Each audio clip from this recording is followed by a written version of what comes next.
Welcome, dear one. You're dear as we all are, and also especially given all you've gone through in order to be here with me in this way now. Welcome. I'm Artie Vipala, back from Vietnam, the war over 50 years ago, clear with a lot of internal, put it mildly, turmoil, that I'd be complicit in state-sanctioned mass murder for the rest of my life. I realized I only had one choice: learn how to be human, help one person at a time, and hopefully pray every day to be given a way to contribute to the mounting collective calls for peace. And so what came after decades of study, practice, teaching, mind, body, spirit disciplines is a fusion of all that I had studied that came as a way to do what I call realize infinite heart. You'll see it has to do with moving in what's called the infinity symbol, with the middle of the heart, in such a way that you have a vast opening to what are literally cosmic proportions of light, love, power, and joy. One of the virtues of this practice that came to me in this way is that it addresses the bypass of all bypasses. That is, the overlooked source of deep, deep disturbance, trouble, pain, anguish, trauma in us. It's the boomerang effect from a collective civilization's assault on life. And it comes as the unnoticed result of the way the STEM disciplines for centuries, that's science, tech, engineering, and math, have treated reality like no different from a corpse under a microscope. And so all of reality is nothing but dumb, numb, dead stuff.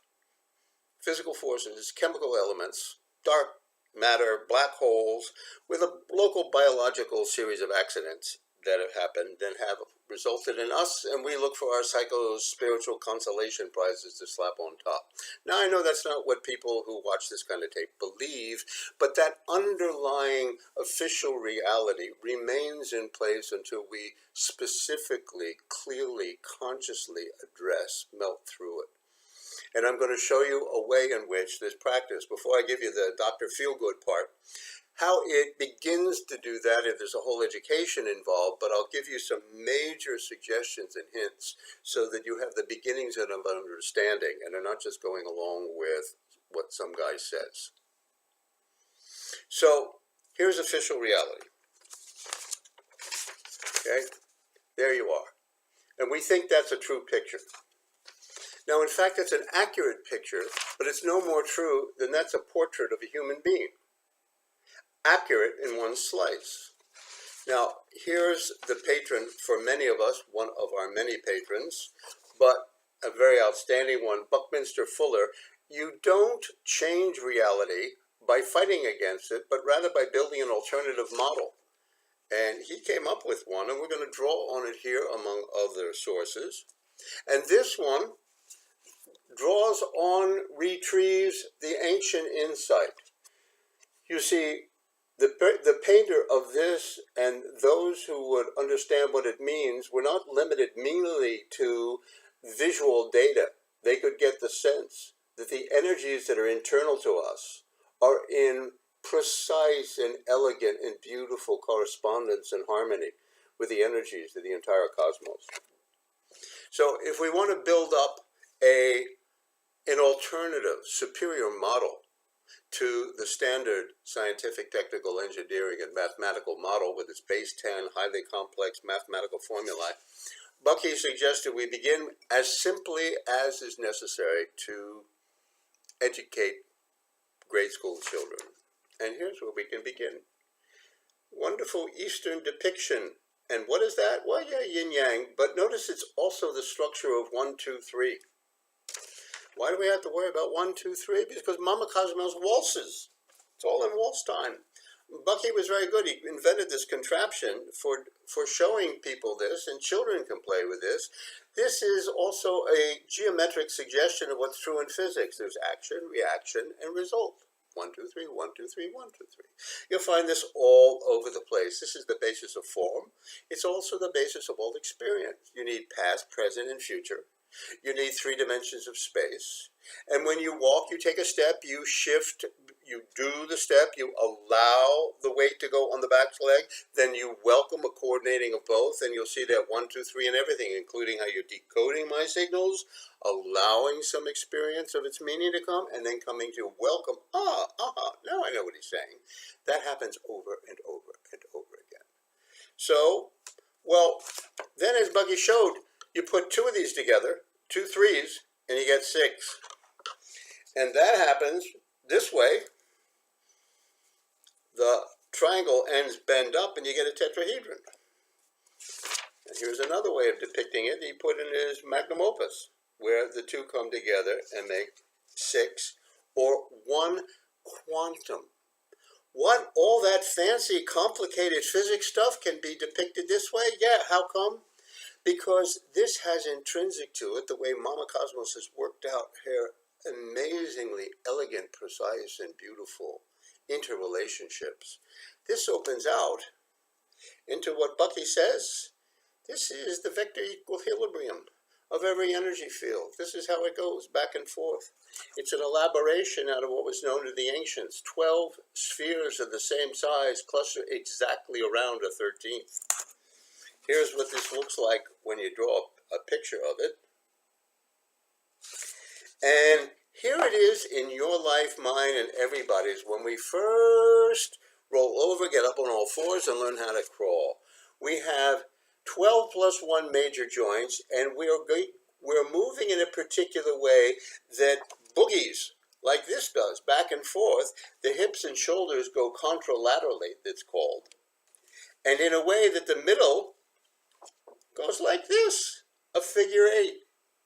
And notice that shape, a New York Jew like me calls that a fat bagel. That's the geometric solution to the complicated formula Einstein came up with that was awarded a Nobel Prize in 1915 for showing the curvature of space-time. Every energy field is a fat bagel, and the passage through it is like cutting a bagel down from the top in the middle and seeing the 2 circles side by side. Where do you see that? DNA molecules. How about the middle of our chest?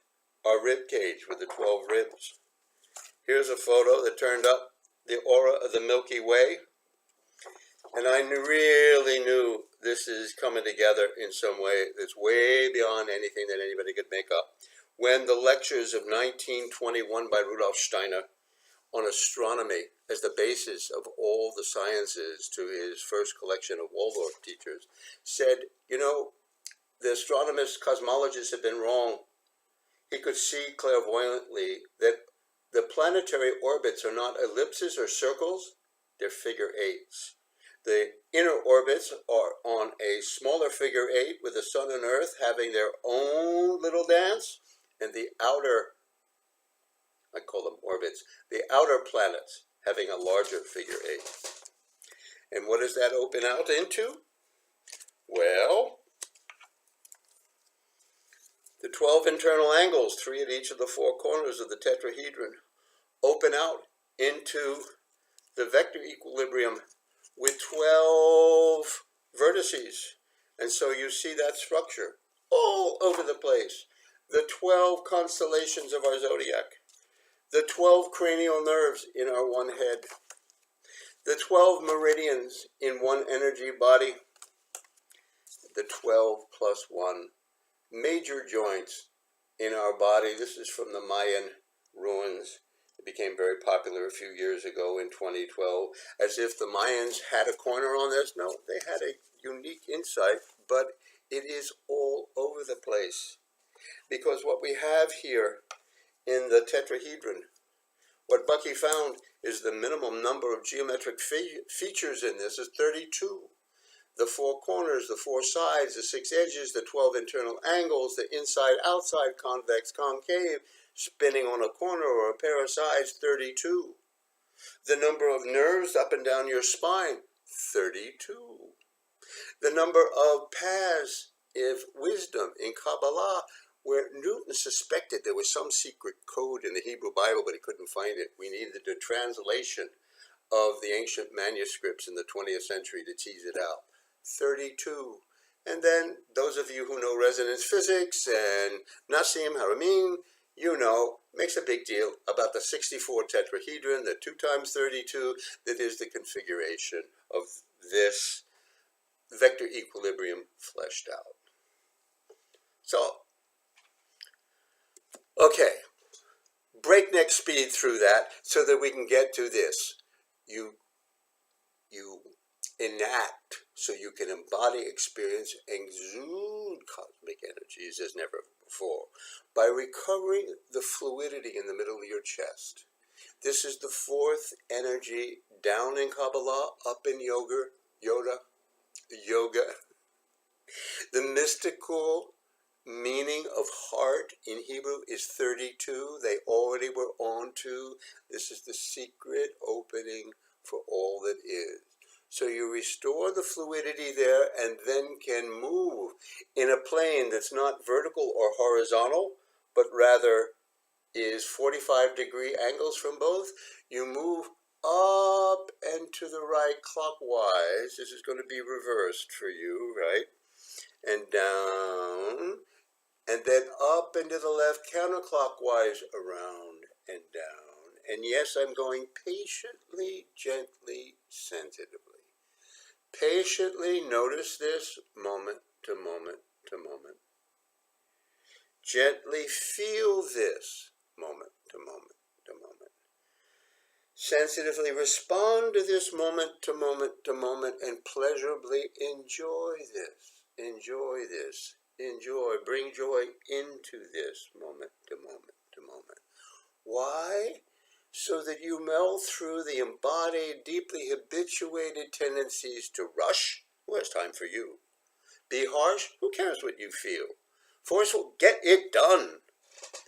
So that you make room to move toward energy's signature. She's not confused. She's not impatient. She lights the way of light, self-illuminatingly, through it all, finding her way. She flows the way water caresses the rocks coming down the mountain. And she effortlessly self-gifts her power, the way the universe comes into being 10 to the 28 times a second. Here's not a bit of strain. Joyously coming, over and over, self-surpassingly, moment to moment to moment. So you do these moves with your chest patiently, gently, sensitively, pleasurably. Allow them to radiate all through. And then welcome in your 12 plus 1 major joints, which you do by, say, noticing your left hip, feeling, entering into the experience there to welcome whatever you do, the reverberations of these moves you're doing with your chest, allowing to radiate. And then include your left shoulder, noticing, feeling, entering into the experience. And then include your left knee, noticing, feeling, entering into the experience there. And your left elbow, noticing, feeling, entering. And your left ankle and wrist, to whatever degree you can notice, feel, and enter into the experience there. And with practice, if not already, you get an experience of your left side, and then you can notice, feel, and enter into the way this experience is not one of tendons or bones or muscle insertions like in your anatomy text. This is an experience of being welcomed, somehow invited by how you already are incarnated there, but not fully awake to welcome your fuller welcoming of the moving that you can notice, feel, and enter into. And then something very interesting happens, that just like you're moving in the figure 8, so you notice that noticing notices itself, it's reflexive. And feeling feels itself, and entering in enters into its own entering. So that welcoming is being welcomed into and through you, and on your left side you may notice more vibrance. So you bring that over to your right side, notice, feel, enter into the experience of your right hip. shoulder, knee, elbow, ankle, wrist, and now neck, and all of you all together. Doing the moves, allowing to radiate, welcoming into all of you the way you're welcomed there, and then behold. Welcoming might even shimmer. The way noticing itself, the way feeling feels itself in a way that's got some tingles in it, the way entering in may have some vibrance, the way it enters its own entering, and how each moment comes and comes and comes, and you renew the renewableness of each bit of experience. And you get a hint that just like noticing has the self-illumining of light in it. Feeling has the self-cohering of love in it. Self-gifting of power has endless power coming into and through you.